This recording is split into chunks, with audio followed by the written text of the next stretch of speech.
All right, guys, good morning. Continuing here with Coney. So, what happened yesterday? Coin and Coney didn't do very well, right? I really, other than that, say, I think the difference here is MSTR has got that 10 for 1 split. It's just got a little more FOMO involved. So it was only down 2%. That's what makes sense to me, that it's just more popular now. I think in a normal time frame, they're both going to do very similar. But the fact this was down 6% versus 2% says to me the FOMO, just like the fact that um, Misty, when it ran, was up 15%, and coin was only up 11 the other day on the big up day, right? You see the 11. Well, when that was 11, that was 15 in MSTR. So that premium, that split, that mystique around Michael Saylor and MSTR is carrying both in the up and the down cycle. So let's take a look. This is ugly, guys. I mean, I can't hide it. But at the same time, like I was saying in Misty, hang in there, guys. You don't go into a high yield, 75, 100% return on your money that Coin and Coney have done and not expect these kind of things. I mean, if you look at the chart, it's gone down to 17 to 18 twice before and gone back to 29 and 30. So if you're not bullish, don't own this, right? And if you don't want volatility, don't own it. But the reality over the last year, and again, we can only hope the next year is as good or better.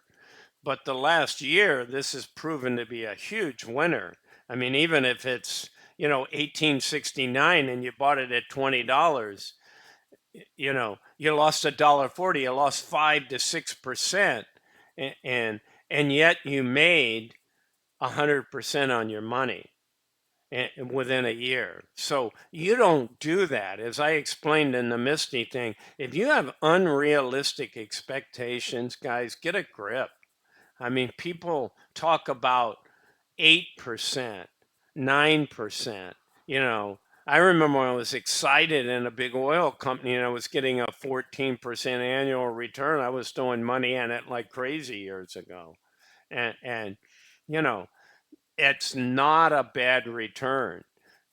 So even in a situation where you have a 30% NAV reduction, if you're up in 80, 90, 100%, what's your net return? And I know a lot of the guys say, hey, I own the asset and after that. But honestly, if it's too much NAV reduction, if it's the other way, if I get an 85 or 90% NAV reduction, and I got a 70% return, that's pretty ugly, because they say, well, yeah, but pretty soon I own that asset or outright. Well, is that asset outright going to produce much? Because if it's a $3 asset and it's paying 100% yield, it's going to give you $3 a year. Well, you could say I own it outright. Now I got all my money back, but it's not what it was when it was giving you, $1.20 or $1.50 a month on average, right? It was maybe a $20 asset then. So, I mean, every argument is out there, guys. I just want you to understand that 5, 10, 15, 20% yield are fabulous yields when you can string that together year after year after year to grow your wealth. I mean, can you make outsized gains? Absolutely. But don't go into this thinking year in and year out that you're going to barely get any NAV reduction and you're going to get 100% return on your money. I mean, you might do it for 18 months, you might do it for 24 months, but it's not going to last forever. I mean, I'll tell you, I think we're going to have 15% interest where you can go put money in the CD in 8 years. But think about the environment you're living in when you're under that situation. That means inflation's out of control and it's really ugly and things cost a lot, right?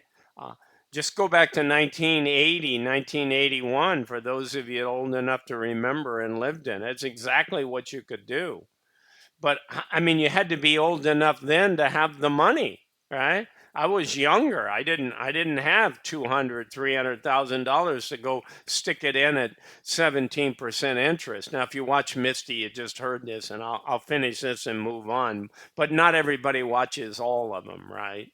So I mean, if you've got a lot of capital and you see CD fixed, right? You have to have trust in the government. I think we had a lot more in 80 and 81.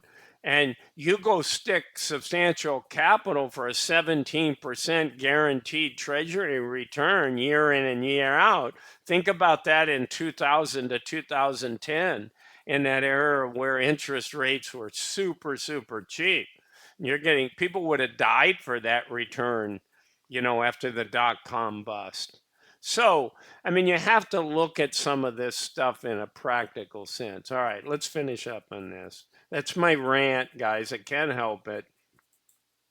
Here's the weeklies. All right, so with not much time left, where are we now? Well, we're slightly over these guys. Did I update this? Let me go to holdings for a second.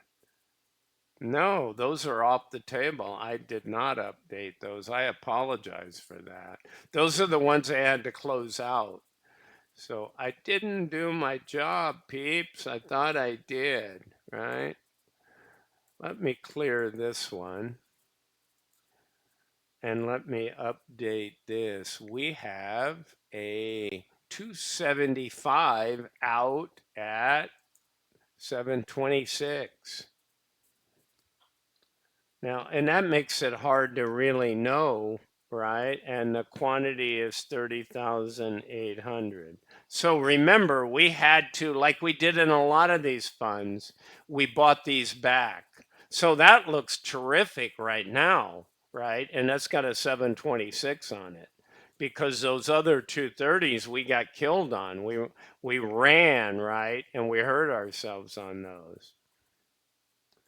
So let's look what that money really looks like. And honestly, if this pattern plays out, this is a very positive pattern. We're back at 233. As long as we stay in this, pretty much this 225 to 250 to 275, and just move around here, come up to 275, and we want the length of time that we use this head down here at the bottom. This is, two full panes. They don't have to match exactly, but you can have a 4 month shoulder over here and a 2 week shoulder. It's not really an inverse. There needs to be some compatibility. So we're in a mode where at any point we can move along here and look, oh man, we're terrible, and all of a sudden take off. Now, the problem gets to be when we run and get capped again. You guys need to know about a conal, or you need to know about another way to play 2x coin and these other funds, just like Rec Shares is entering the 2x market. I got videos forthcoming on that kind of stuff. So this isn't all bear. Don't get all repressed. Turn your computer off, your phone, set it down. Don't let this stuff drag you down. So here's where we really are. We have a 250 synthetic. These are updated. And we have a 275 out on 726. Look at this. We've captured 75% of that. We wrote it for 12 million and we could buy it back. Now, granted, we got 6 trading days, right? This is Friday morning. So I know that, but that's a pretty good distance from 233 to 275.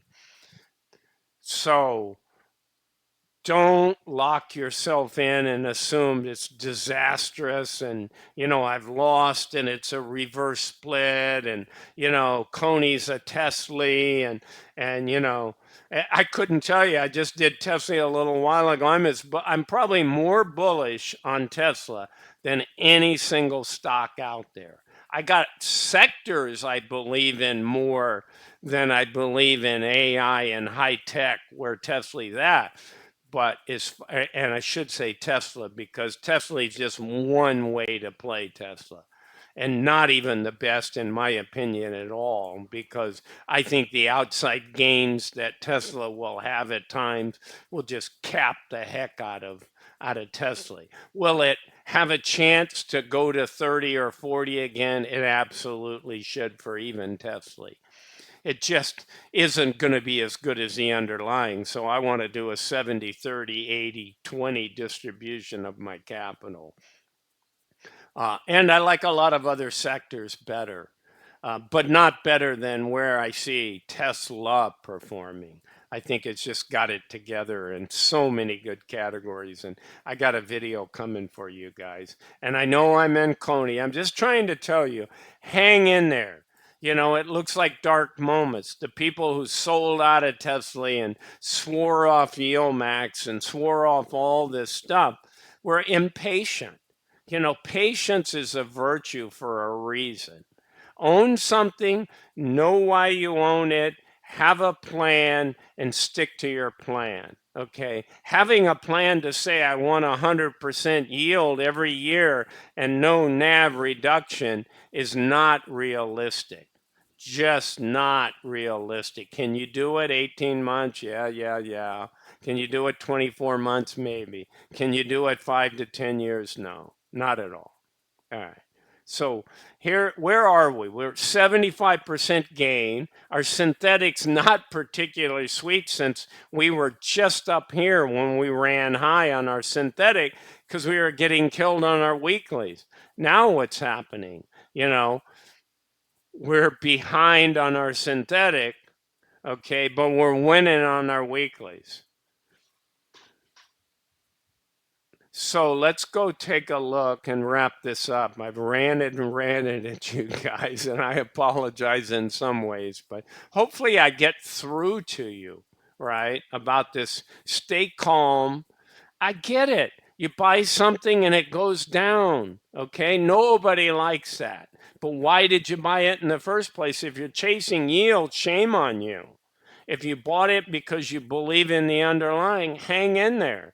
Your belief doesn't go away just because the market invalidated you for a week or two or a month. You know, it happens. It's a market of stocks.